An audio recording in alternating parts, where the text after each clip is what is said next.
पहाड़ों में लगातार हो रही भारी बारिश का असर मैदानी इलाकों में भी देखने को मिल रहा है। हरिद्वार ऋषिकेश को जोड़ने वाला चीला बाईपास मार्ग बीन नदी के उफान के कारण बंद कर दिया गया है। वन विभाग ने सतर्कता बरतते हुए लोगों को नदी के किनारे न जाने की अपील की है। भारी बारिश के बाद गंगा की सहायक बीन नदी इस वक्त उफान पर है।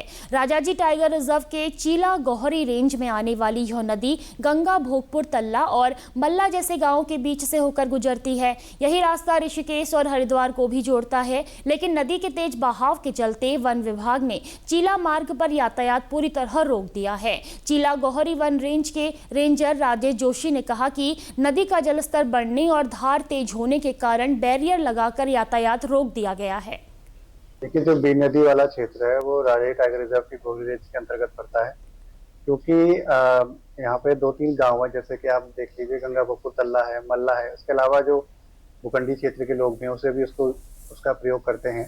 क्योंकि बीन नदी का स्तर लगातार बढ़ रहा है, तो हमारे स्टाफ द्वारा लगातार बीन नदी पे जो हमारी एंटी पोचिंग चौकी है वहाँ पर से अनाउंसमेंट भी किया जा रहा है। साथ ही लोगों को पहले हम अपने बैरियर पे ही रोक दे रहे हैं। जैसे हमें पता चल रहा है कि बीन नदी का जलस्तर बढ़ चुका है, हम लोग ने अपने बैरियर से डाउन कर दिए हैं। इसी प्रकार से चीला रेंज से भी उस तरफ से जैसी सूचना मिलती है तो उस तरफ से भी बैरियर को डाउन कर दिया जा रहा है, ताकि कोई भी अनहोनी घटना ना हो पाए। स्थानीय लोगों के मुताबिक बीन नदी पर पुल की मांग वर्षों से लंबित है। बारिश के दिनों में नदी के उफान के कारण गांव का बाहरी दुनिया से संपर्क पूरी तरह कट जाता है।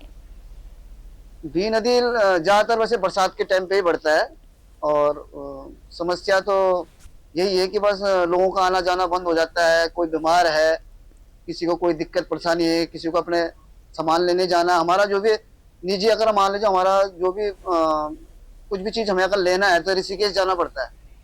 और ऋषिकेश जाने के लिए यही रास्ता है, या तो फिर हरिद्वार से घूम के आओ ऋषिकेश, तो वो लंबा पड़ जाता है।